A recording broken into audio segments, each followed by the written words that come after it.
Senator Faisal واڈا صاحب senior سیاستدان ہمارے ساتھ اسلام آباد اسٹوڈیوز میں ہیں۔ فیصل واڈا صاحب، انڈیا کے ساتھ جو بھی معاملہ ہو، اگر اردو میں کہتے ہیں نا اینٹ کا جواب پتھر سے، میں کبھی یہ جنگی جو ہوتا ہے نا وہ ایک وار ہسٹیریا، میں اس کا قائل نہیں ہوں، لیکن اس معاملے میں اگر کہیں کہ وہ جواب نہ دیا جائے یہ تو ایکسیپٹیبل ہی نہیں ہوگا نا۔ وہاں ایک آئے گی تو یہاں میں 10 کی درخواست کروں گا کہ ہمیں 10 مارنے چاہیے تاکہ اس کا صحیح سے منہ توڑ جواب دیا جائے۔ بہت شکریہ نہیں ملک صاحب۔ دیکھیں، سب سے پہلے تو یہ کہ اگر کوئی ایسی چیز جینونلی ہے پروپیگنڈا کے علاوہ، تو یہ تو سب کے لیے افسوس کا مقام ہے کہ کسی انوسنٹ آدمی کی جان لی جائے۔ دہشت گردی تو ہے ہی قابل مذمت ہے، اس میں تو کوئی جو بھی دہشت گردی ہے مذمت ہے، ٹھیک ہے جی، اس پہ تو افسوس کے علاوہ مذمت ہے اور اس کو بالکل بھرپور طریقے سے مذمت ہے۔ لیکن اتنا بھونڈا پروپیگنڈا جو انڈیا کر رہا ہے، اتنا گھٹیا قسم کا پروپیگنڈا کر رہا ہے، وہ اپنے ہی پروپیگنڈے کے اندر پھنس بھی گیا ہے۔ اس نے پاکستان کو، ہم تگڑے ہیں لیکن اتنا تگڑا ثابت کر دیا ہے کہ وہی کہہ رہے ہیں 8 لاکھ فوج ان کی موجود ہے کشمیر میں، اور ایل او سی سے 400 کلومیٹر دور ہے یہ جگہ، تو پھر بھی سب کچھ کر گئے۔ تو انہوں نے اپنی پروپیگنڈا کے اندر یہ بڑی مسٹیک کر دی کہ انہوں نے سامنے والے ملک پہ الزام لگا رہے جھوٹا، اس میں اس کو اتنا تگڑا بتا دیا۔ تو پھر آپ تو یہی کہیں گے نا کہ انڈیا کی پولیس فوج جو ہے وہ لوسی فوج ہے، پھر تو ہم یہی کہیں گے، اور ہم نہیں کہہ رہے، یہ تو انڈیا کا میڈیا خود کہہ رہا ہے، انڈیا کے اپنے وزیر اور ساری کیبنٹ بھی یہی کہہ رہی ہے، انڈائریکٹلی یہی کہہ رہی ہے نا، ہم لوسی ہیں، ہماری فوج لوسی ہے، اس لیے سب کچھ ہو گیا۔ اگر آپ اس کا ایک پیرامیٹر لیں۔ دوسری چیز یہ کہ دیکھیں یہ کیوں اتفاق ہے کہ جب امریکہ آتا ہے، کلنٹن کے دور میں بھی یہی ہوا، اب یہ امریکن نائب صدر کا دورہ ہے تو یہ ہو گیا، ٹھیک ہے جی۔ پلس اس پورے بھونڈے پروپیگنڈے کے اندر جو ٹیررسٹ ہیں ان کی لاشیں نہیں دکھائی جا رہی، جو انوسنٹ ہیں ان کی لاشیں دکھائی نہیں جا رہی، پالش شوز ہیں جن کو دکھا رہے تصویروں کے اندر۔ آن ٹاپ آف اٹ، میں نے اور آپ نے نہیں کہا، الجزیرہ جو کہ انڈیپینڈنٹ میڈیا ہے، انٹرنیشنل میڈیا ہے، اس نے ایکسپوز کر دیا ان کا سارا کچھ۔ تو میں سمجھتا ہوں کہ یہ ایک سچویشن ایسی ہے، انڈیا بہت بری طرح پھنس گیا اس پروپیگنڈے میں، اور انڈیا اس لیے بھی پھنسا ہوا ہے کہ کینیڈا میں بھی انڈیا پکڑا گیا ہے، جو انہوں نے وہاں قتل و غارت کی ہے، امریکہ میں جو کوشش کی اس میں بھی پھنسا ہوا ہے انڈیا، اور 24 پاکستانی جو مارے ہیں اس میں بھی پھنسا ہوا ہے پاکستان۔ سب کی ڈاکومنٹری ایویڈنس ہے اور وہ اسٹیٹ ٹیررزم ہے، اسٹیٹ ٹیررزم ہے۔ تو اس حساب سے میں سمجھتا ہوں کہ یہ پروپیگنڈا کا بالکل ڈیفیوز ہو چکا ہے، اس کے اندر سر وہ تو جو کر رہے ہیں ہیں، لیکن وہاں ان کی نیشنل سیکورٹی میرے خیال ابھی بیٹھی ہوئی ہے، مودی میٹنگ کر رہا ہے، وہ اجیت دوول کو اور باقی لوگوں کو بلا کے۔ بعض موقع کے اوپر مجھے لگتا ہے کہ ہم انتظار کر رہے ہوتے ہیں، کوئی سوئے پڑے ہوتے ہیں کہ یہ کام کسی اور نے کرنا ہے۔ اس وقت کیوں نہیں ہماری اسلام آباد کے اندر نیشنل سیکورٹی کمیٹی کی اجلاس ہو رہی، prime minister, army chief, opposition ساری ساتھ بیٹھی، اور ایک بیانیہ آئے سب کا، بشمول عمران خان، ایک بیانیہ سب کا ہے کہ ادھر کسی نے آنکھ اٹھا کے دیکھا تو چھوڑیں گے۔ دیکھیں یہ تو ندیم علی صاحب کی بڑی ویلڈ بات ہے کہ یہ ایک ایسا مدعا ہے جس کے اندر پاکستان میں سارے کنسنسس کے ساتھ بیٹھے ہوئے ہیں، کوئی ساری پولیٹیکل پارٹیز کے لیڈر، سارے پاکستانی کسی میں ڈسپیوٹ نہیں ہے، کوئی اختلاف رائے بھی نہیں ہے۔ یہ ایک پہلا سبجیکٹ ہے جس کے اندر ہماری کلیئرٹی، تو ملک پہلے ہے پھر باقی سب کچھ آگے ہے، ٹھیک ہے جی۔ اختلافات سیاسی ہے لیکن اس چیز کے اوپر نہیں۔ دوسری چیز یہ کہ دیکھیں میرا اپنا خیال یہ ہے کہ پرائم منسٹر کا رائیول ایکسپیکٹڈ ہے شام کو یا رات کو جب پہنچ گئے، اگر دوبارہ انہوں نے بیلاروس نہ جانا، کیونکہ آج کل بیلاروس کے ساتھ کافی لگاؤ ہے، وہ ایک الگ چیپٹر ہے کہ وہ کہاں وہاں سے کسی اور منزل میں چلے جائیں، لیکن ایز آف ناؤ تو وہ پاکستان آ رہے ہیں کیونکہ یہاں ان کی میٹنگ اسکیجولڈ ہیں وہ سندھ گورنمنٹ کے ساتھ بھی۔ تو میں سمجھتا ہوں کہ اس کے اوپر ٹیلی فون اور سب چیزوں کے اوپر پاکستانی جو سیکورٹی ادارے ہیں وہ کر رہے ہیں، ان کا کام ہے، اور ہمیں وہ کانفیڈنس ہے کہ ہم نے ہمیشہ تگڑا ہی جواب دیا ہے، کوئی بھی ہو پاکستان کے علاوہ دنیا میں کوئی بھی دشمن ہمارا۔ سر ایسے موقع کے اوپر آپ کو صرف یہ نہیں چاہیے ہوتا کہ فوج تگڑے سے لڑے گی کہ نہیں، فوج نے لڑنا ہے آپ کی، وہ لڑے گی، وہ پیچھے نہیں ہٹے گی، لیکن آپ کی جو پولیٹیکل لیڈرشپ کا بیانیہ ہے نا، اس کا جو سٹانس ہے، جو اونرشپ ہے پورے واقعے کی، وہ پورا قومی سطح کے اوپر ایک بیانیے کو پروان چڑھاتی ہے۔ آپ کی پوری قیادت کھڑی ہو کے ایک بات کہہ رہی ہونی چاہیے، اور اس میں کوئی فرق نہیں ہونا چاہیے نون لیگ کون سی ہے، پیپلز پارٹی کون سی ہے، اور تحریک انصاف کون سی، ایک زبان، ایک بیانیہ۔ شیر افضل مرو صاحب بھی آ چکے ہیں، سر آپ کو بھی ویلکم کرتا ہوں پروگرام میں۔ دیکھیں ندیم علی صاحب، آپ کی بات بالکل بجا ہے، لیکن میں سمجھتا ہوں کہ اس کے اوپر کنسنسس پوری قوم کا ہے، پورے پاکستان کا ہے، شک ہی نہیں ہے، اس میں کوئی کوشچن ہی نہیں، کوشچن ہی نہیں ہے، انڈرسٹوڈ، ٹھیک ہے۔ اس میں کسی نے بھی آپ سے کوئی یہ بات نہیں کرنی کہ مجھ سے نہیں پوچھا، مجھے نہیں پتا، سب ایک ہی چیز کے اوپر ہے کہ بھرپور ہوگا اگر ہوگا، جو غلط ہے اور پروپیگنڈا جھوٹ کے اوپر بیس کرتا ہے، اور اتنی ساری چیزیں میں نے آپ کو بتا دیں 10 پوائنٹس، جس کے بعد تو خود ہی ایک عام پاگل ہی آدمی ہے جو ایکسیپٹ کرے گا ان کا پروپیگنڈا۔ دوسری چیز یہ کہ انہوں نے جو سب سے بڑا نقصان اپنی گورنمنٹ کا، اپنے ملک کا کیا ہے کہ انہوں نے اپنی قوم کے آگے اپنے فوجیوں کو لوسی ثابت کر دی۔ شیر افضل مرو صاحب، جو بعض صورتحال کے اندر اپرچونٹیز ہوتی ہیں، اور اس موقع کے اوپر جو ہمارے کچھ مقامی سیاسی اختلافات ہیں نا پاکستان کے اندر، P T I versus establishment ایک سچویشن ہے جو چل رہی ہے پچھلے 2-2.5 سالوں سے، میرے خیال میں رائٹ ٹائم ہے کہ دونوں ایگزٹ لے لیں، تحریک انصاف بھی اور اسٹیبلشمنٹ بھی، ایگزٹ لے لیں اس آپس کی کنفرنٹیشن سے, فوکس کریں ابھی کہ ہم نے انڈیا والی سائڈ سے جو چیلنج آ رہا ہے کیسے اسے ڈیل کرنا ہے. فوری طور پر سیز فائر آپس میں کریں اور ایک میز پر بیٹھیں نیشنل سیکورٹی اجلاس کے اندر اور ایک بیانیہ دیں. آپ کیا کہتے ہیں؟ بہت شکریہ. یہ باتیں تو ہم کب سے کرتے آ رہے ہیں.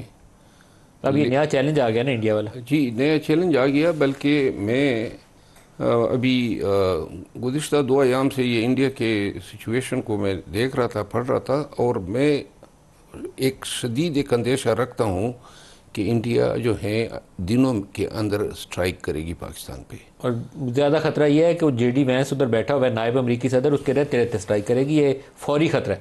ہاں, تو یہ جو آلات ہیں جو بارڈر پہ ڈیولپ ہو رہے ہیں, دوسری سائڈ پہ افغانستان کے ساتھ جو بارڈر ہیں وہاں پہ بھی حالات جو ہے ہمارے ٹھیک نہیں ہیں, اور ملک کے اندر ویسے بھی ملیٹنسی اور دہشت گردی بہت ہی زیادہ پھیل چکی ہے. ان تمام حالات کو مد نظر رکھتے ہوئے زیادہ ذمہ داری تو اسٹیبلشمنٹ پہ عائد ہوتی ہے, کیونکہ ہم تو بے بس ہیں. کوئی مطلب ہے ہمیں تو کوئی ایگزٹ کا راستہ ہی نہیں مل رہا ہے. نہیں سر, یہ ایگزٹ ہے, ایگزٹ دونوں کو مل رہا ہے, اسٹیبلشمنٹ کو بھی اور پی ٹی آئی کو بھی. یہاں دونوں کو آپس میں سیز فائر کر لینی چاہیے. میں تو آن ایئر ٹی وی کے اوپر بیٹھ کے کہہ رہا ہوں کہ نیشنل سیکورٹی کا اجلاس بلائیں, وزیر اعظم چیئر کریں, آرمی چیف بھی بیٹھیں اور نواز شریف بھی بیٹھیں, اور اس میں عمران خان کو بھی بلائیں اور ایک بیانیہ دیں. بعض چیزیں وہ بلیسنگ ان ڈسگائز ہو جاتی ہے.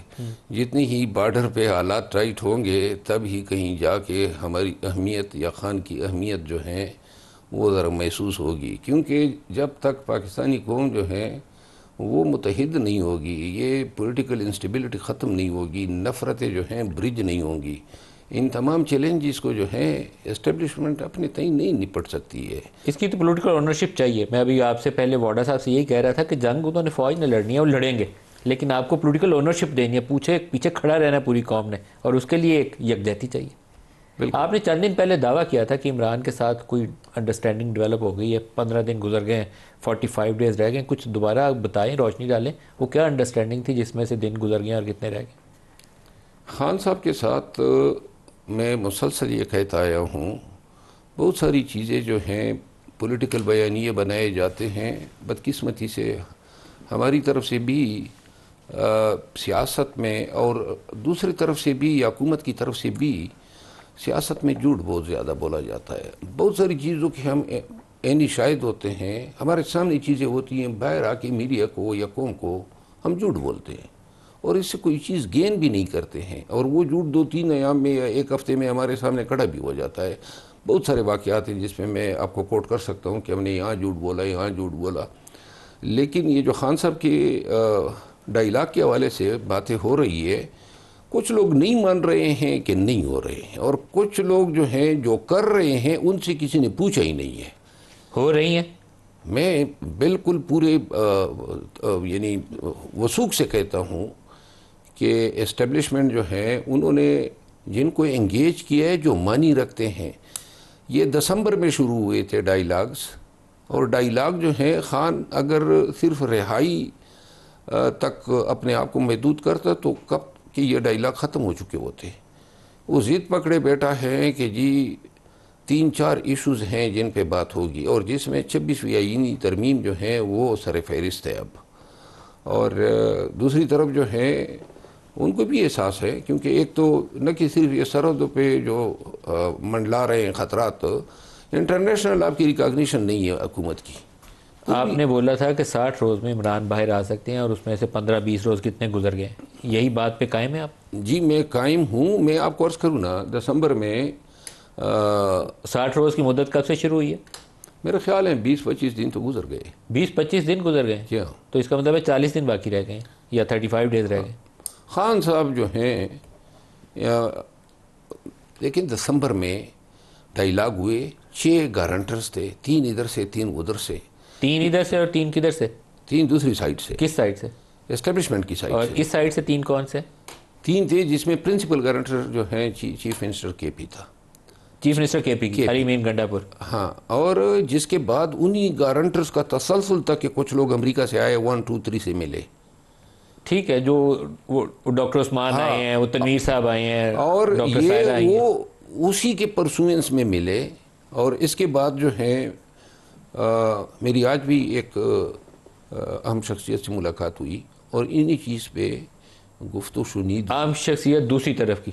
ہماری اپنی. آپ کی اپنی پارٹی کی؟ جی اپنی پارٹی کی، جو اس پورے پروسیس سے جو ہیں بہت ہی آگاہ ہیں اور پارٹ ہے اس کا. تو لہٰذا یہ آپ کی جو ٹائم لائن ہے اس کے مطابق تو پھر جون میں عمران خان کو رہا ہو جانا چاہیے. میرا خیال ہے کہ اگر اللہ نے کوئی اور رکاوٹ نہ پیدا کی یا اپنوں نے کوئی رکاوٹ نہ پیدا کی، خصوصاً سوشل میڈیا نے، تو انشاءاللہ خان صاحب جو ہیں وہ باہر آ سکتے ہیں جون کے مہینے میں. جون کے مہینے میں. اور یہ جو ہے معاملات صرف ان کے باہر آنے تک نہیں ہیں، بلکہ جس چیز پہ خان اڑے ہوئے ہیں ڈائیلاگ میں، اور جو ان کی ضد ہے، وہ 26ویں آئینی ترمیم جو ہے اب سر فہرست ہے. اور اس کے ساتھ ساتھ جو ہیں مینڈیٹ کی ریکوری اور یہ معاملات سے وہ پیچھے نہیں ہٹے. ورنہ کب کا، میں آپ کو یہ عرض کر دوں، واؤڈا صاحب تو بہت زیادہ آگاہ رہتے ہیں اور ویل انفارم شخصیت ہے. ایک موقع پہ دسمبر میں رہائی جو ہیں وہ بڑی ایمیننٹ تھی، اور حتیٰ کہ یہ 24-25 نومبر کو بہت قریب آ گئے تھے، 26 نومبر کے واقعے کے بعد پیچھے ہو گئے تھے. نہیں، پھر دسمبر میں دوبارہ ڈائیلاگ شروع ہوئی. دوبارہ شروع ہوا؟ جی ہاں بالکل. یہ گارنٹر تو دسمبر کے ڈائیلاگ کے نتیجے میں آیا، اور اس دوران ایک ڈیولپمنٹ ہوئی جس نے تھوڑا سا دھچکا دیا. لیکن یہ کس چیز نے دھچکا دیا؟ پی ٹی آئی کے اپنے کچھ ایک ایشو تھا جس کی وجہ سے کیا ایک فیصلہ تھا جس نے مطلب ہے کہ بہت ساری تھوڑا سا اس کو سبوٹاج کیا. کون سا فیصلہ تھا؟ میں ابھی سمجھ نہیں پایا. ڈائیلاگ میں 6 گارنٹر تھے.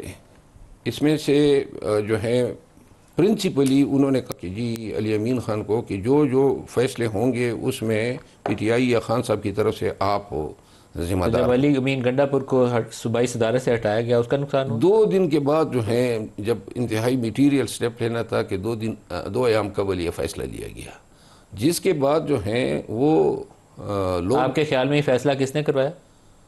نہیں، فیصلہ تو پارٹی کے اندر خان کا ہی فیصلہ تھا اور خان کو قائل کیا گیا. بہرحال اس فیصلے کے کس نے قائل کیا؟